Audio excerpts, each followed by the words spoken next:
Hello everybody and welcome back to RP1. I want to thank everybody who voted on the poll that I put up in regards to giving ourselves a little bit of a boost in funds in order to afford the rocket. I really appreciated you helping me figure this out because I wanted to make sure that we approach this situation from the best angle possible. And I do think that it was the right choice. So we're going to start off by coming over into the cheat menu and giving ourselves a $200,000 boost. So let's click 1, 2. There we go. And so with that boost in funds, we now have the ability to integrate and start building on our rocket that will kick off the heavy satellites program. So let's go ahead and pick up the downrange 6000, and that is the contract that we're going to be working on today. As you may have noticed, it's a relatively short episode, and that's because I was so fixated on this one contract that I just kind of wanted to dedicate all my time to it.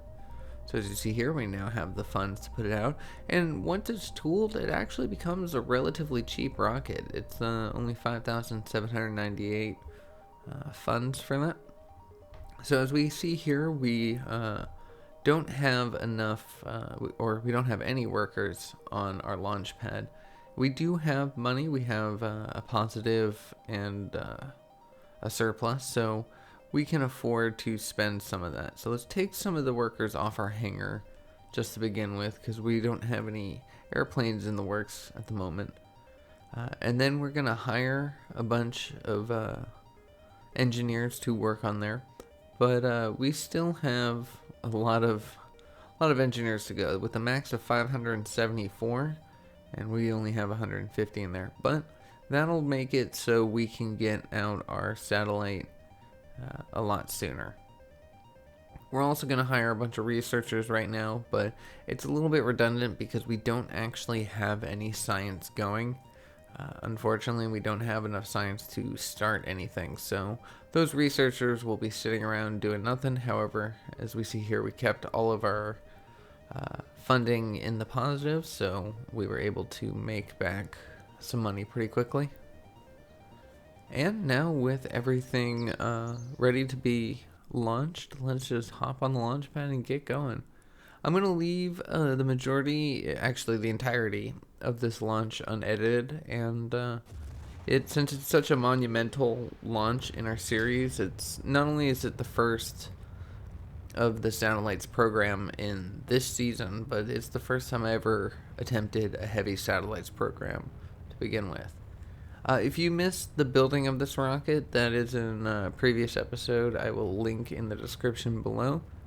But simply, it is an AJ-10 series for the coasting stage, and RD-108 for the center rocket, with a pair of RD-107s as side boosters.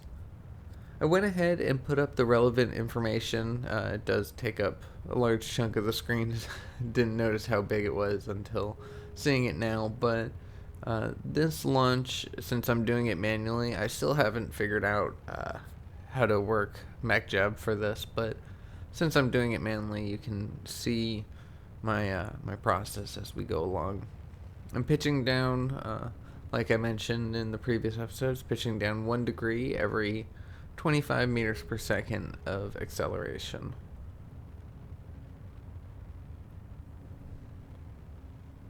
Below that, you can see the delta V stats. You see at the very bottom, that is our side booster stage. We got 50 seconds of burn remaining.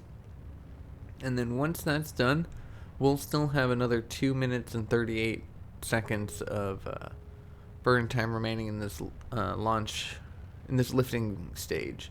This is actually quite a heavy-duty rocket, and it's about as heavy-duty as we started to get into in the last season of RSS Reborn. We started to use the RD-108s to launch our light satellites. So I'm hoping that the familiarity will do us good, and this vehicle will be able to push us further. It does have enough configuration, so we should be able to update this as we go along. Pretty happy with that. But we got 3 seconds left until engine cutoff. There we go. Clean separation. And we are continuing on. Like I mentioned before, 2 minutes and 30 seconds worth of burn. We're now going to start pitching down. We are above the required apoapsis of 150 kilometers. And we're only going to be going up from here, so we can start pitching our way down. We do, however, want to be high enough in space that our AJ-10 has enough time to coast far enough. We're not trying to go into orbit right now.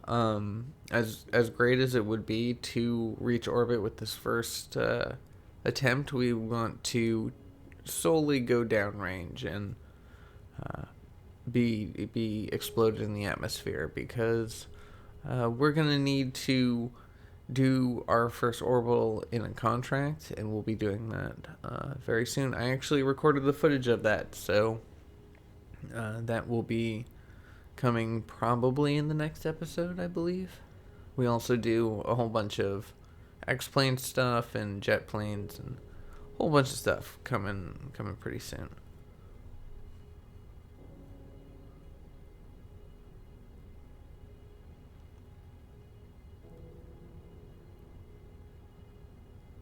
I want to take this second as we're coasting along to thank you all so much for quite a year.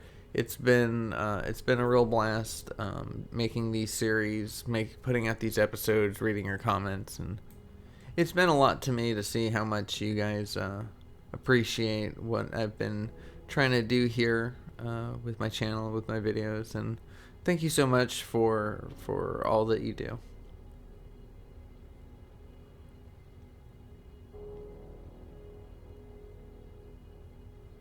Now we're pitching down even further, trying to get to an eventual horizontal push. I do, not in this one, but in a later launch, I do end up learning a more effective angle to point myself at before releasing the next stage. But however, today we are going to point just 4 degrees above the horizon line. We got 12 seconds remaining of burn time, but plenty of time to go before we reach our apoapsis. And with that, our lower stage cuts out. We separate, just kind of pull ourselves away from our lower set. Now we're pointed mostly horizontally. We will be lifting a little higher once we get farther. So our last stage has 2 minutes and 3 seconds of burn time, so we're going to want to split that in half, and at the 1 minute and 1 second mark, 1 minute and 2 second mark, we're going to want to fire. That's going to push our ullage motors on and our spin motors on, and then we quickly need to fire our AJ-10 and make sure that we have proper thrust.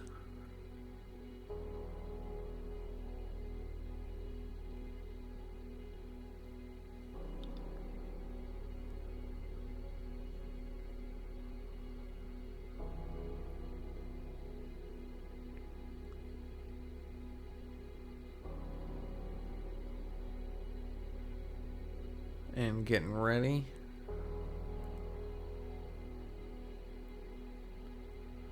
And fire. And that is a perfect ignition. So now we have roughly 2 minutes and 3 seconds. And as long as this engine performs nominally, we should be well on our way to making it 6,000 kilometers downrange.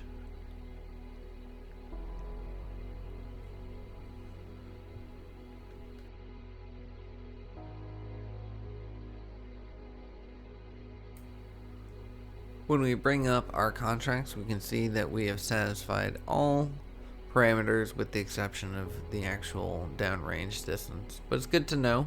If we had not maintained avionics for the first 50 seconds of flight, that would be terrible to find out now. If we didn't have the sounding payload, that would also be terrible to find. when it's too late. But this is the heaviest thing we've lifted into an RSS RSS atmosphere. This is the heaviest craft that we've lifted. And soon we're going to be working even more. The next one we have is a 30 kilogram satellite.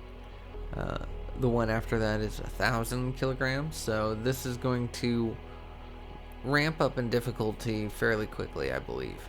We are not on schedule to match real life launches. We are, however, about a year too late for the first orbit.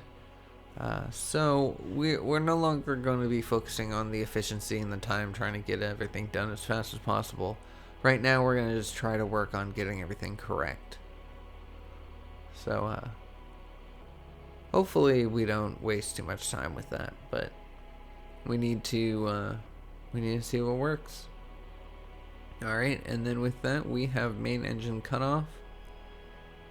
And I'm just going to remove the information from the screen, at least the enlarged information from the screen, because there's not much else we can do now.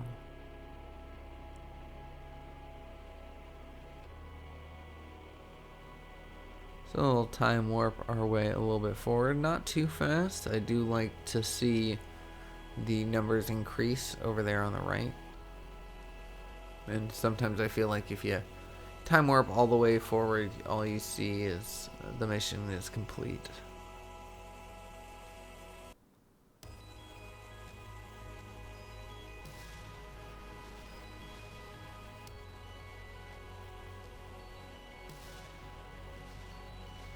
This is very exciting. I really liked getting to the orbital programs these last couple times that I've managed to make it there, and now that we're working on heavy, I feel much more at home.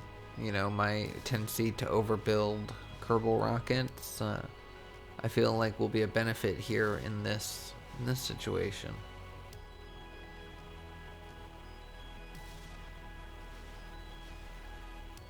And before we know it, we easily pass our 6,000 kilometers downrange. We also pick up another record of 7,000 meters per second, so we are, however, not going to be making that 9,000. Not today. But all in all, this was a great, successful flight. Everything went according to plan. The launch went exactly as I had intended. We don't have any science to be done, but that's unfortunate.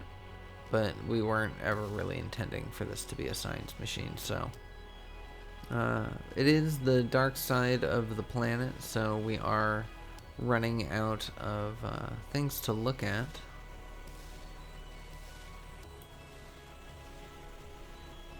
But then the game starts to deliver once things start heating up, as we pass back down below 100 kilometers and we start overheating. And very quickly after it begins, everything else, chain reactions and the entire craft, is gone. But that is okay. We didn't need to recover any of that. We have successfully completed that, and we have kicked off, officially kicked off, the Heavy Satellites program.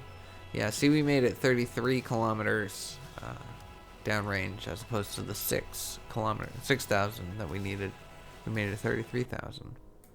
But that brings this episode to a close. I know it was pretty short, but I did want to focus just on that first monumental mission of the program. In the next episode, we're going to pursue the next one of the heavy orbital rocketry, as well as a few X-planes. But anyways, that's where I'm going to leave today's episode. Thank you so much for watching. I hope you enjoyed it. I hope you're looking forward for more RP1. If you did, please consider subscribing. Drop me a like, let me know your thoughts, and I will see y'all in the next one. Take care.